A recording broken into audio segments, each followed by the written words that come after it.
Hi, this is John with WTI, and with one of my favorite protein shakes. This is the Lean Body Protein Shake, cookies and cream flavor.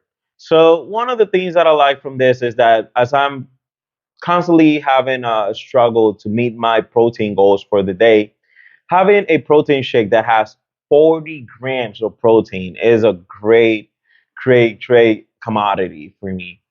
So the cookies and cream flavor, it's pretty good. You just put it in the fridge, really cold, maybe after a workout or after an intense day of sitting down or doing work or doing things like I do.